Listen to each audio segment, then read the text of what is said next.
Olá, colecionadores e seguidores do canal Coisa de Colecionador. Vamos continuar aqui a nossa saga falando das edições da Mulher Maravilha, dessa fase mais nova, com a história do Tom King e a arte normalmente com o Daniel Sampere. Mas esse volume 7 é um pouco diferente, ou muito diferente, né? Antes de tudo, como sempre, aquela charopada, você já sabe, se inscreva no canal e no final, gostou? Gostei. Não gostou? Não gostei. Faz parte da brincadeira. Tudo bem, Mulher Maravilha e Flash chega ao volume 7 aqui e eu vou continuar comentando apenas a história da Mulher Maravilha. Se você não gosta de spoiler, esse vídeo não é para você. Se você ainda não leu, não é para você. Se você já leu, fique à vontade. Mas se você não leu, não é para você, tá bom? Então vamos lá. Mulher Maravilha e Flash, Mulher Maravilha, do Tom King, a arte do Daniel Sampere, dá uma pausa na história principal nesse volume 7. Ela foi até o volume 6 no que eles chamaram de final de um arco, apesar de que a história ficou completamente inacabada.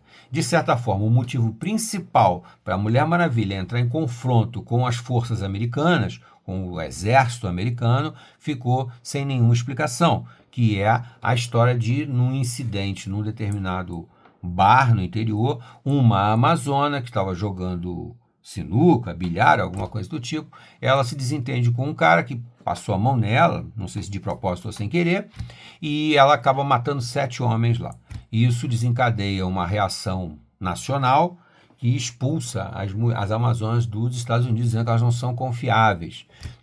Uma atitude também muito radical. Então, radicalismo de um lado, radicalismo do outro. E aí a Mulher Maravilha entra num confronto apoiando, sem muita explicação, a Amazonas apenas porque ela é Amazônia. Uma coisa que não me parece muito heróico e muito menos a Mulher Maravilha.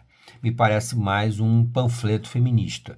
É o que eu sempre digo, destacar méritos, poderes, heroísmo das mulheres, fundamental. Ninguém lê a Mulher Maravilha se não quiser ver isso. Agora, quando você mantém o discurso o tempo todo, dizendo todas as mulheres são espetaculares, todos os homens não prestam, infelizmente você está fazendo meramente um panfleto feminista, tá?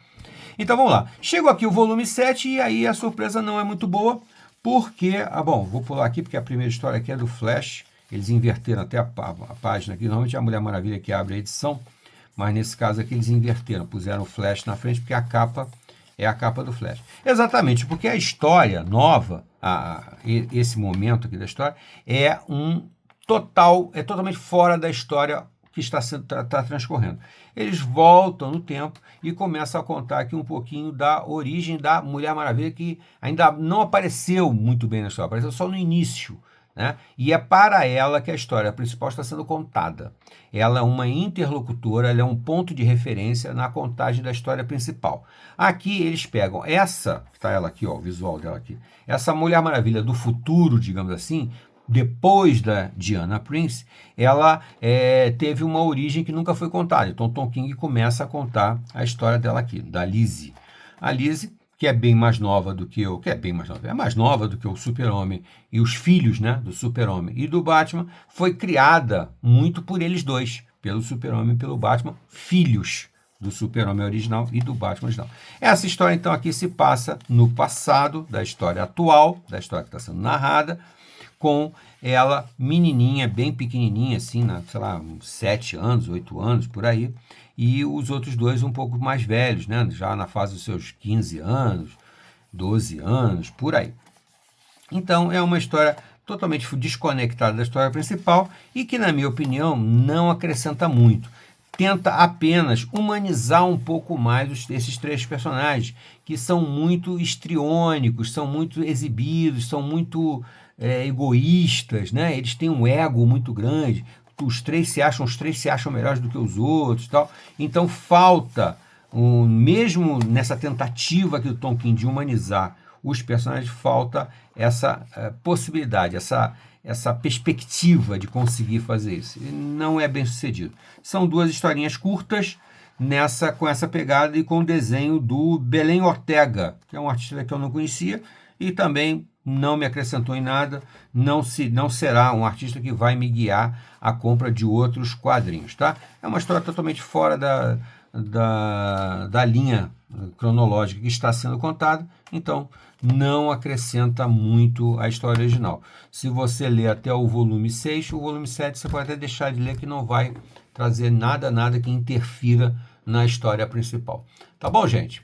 Fica aqui esse momento de interrupção, né? Não é nem um interlúdio, né? É de interrupção mesmo na história principal, que vai ser retomada no volume, não no volume 8, mas no volume 9.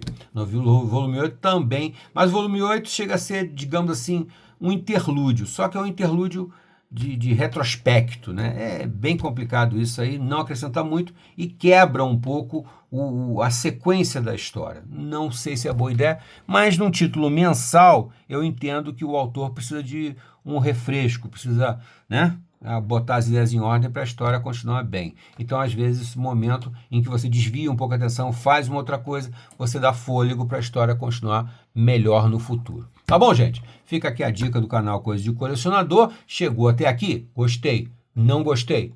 Faz parte da brincadeira.